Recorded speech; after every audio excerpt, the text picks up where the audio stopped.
ప్రతిపక్షాల మధ్య ఫ్లెక్సీల వివాదం ముదురుతోంది.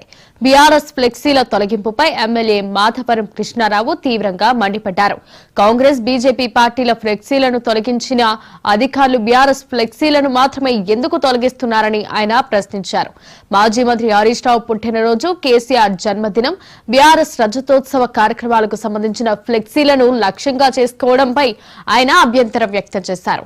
అధికారుల తీరుపై తీవ్ర ఆగ్రహం వ్యక్తం చేసిన కృష్ణారావు భవిష్యత్తులో దీనికి వడ్డీతో సహా లెక్కలు చెల్లిస్తామని హెచ్చరించారు. కాంగ్రెస్ పార్టీ అధికారం వచ్చిన తర్వాత బర్త్డేలు గానీ ఏమైనా ఫంక్షన్స్ అయినా, సీఎం గారి వచ్చినా, మంత్రులు వచ్చినా, అలా కాంగ్రెస్ పార్టీ ఎమ్మెల్యేలు వచ్చినా, బీజేపీకి సంబంధించిన ఎమ్మెల్యేలు, ఎంపీలు, మంత్రులు వచ్చినా బ్యానర్లు మాత్రం తీయటం లేదు.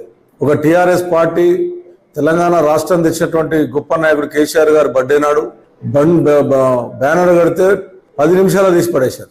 మరి ఇలా హరీష్ రావు గారి బర్త్డే ఇలా తెలంగాణ గురించి ఎంతో పోరాడినటువంటి వ్యక్తి, గొప్ప వ్యక్తి, అటువంటి వ్యక్తిది బర్త్డే అభిమానులు బ్యానర్ కట్టుకుంటే ఇలా మొత్తం భవన్ కాండే కానీ హైదరాబాద్ నగర్లో ఉన్నటువంటి అభిమానులు కట్టినటువంటి బ్యానర్లను మీరు చోటబాయ్ బడాబాయ్ ఏమో ఉంటాయి, మా ఏమో తీయడం అనేది ప్రజాస్వామ్యంలో మంచిది కాదు. ఎయిటర్ కమిషనర్ గారు మీరు ఒకసారి ఆలోచన చేయండి. ఇది చాలాసార్లు చెప్పి చూసాం మేము, ఇది మంచిది కాదు.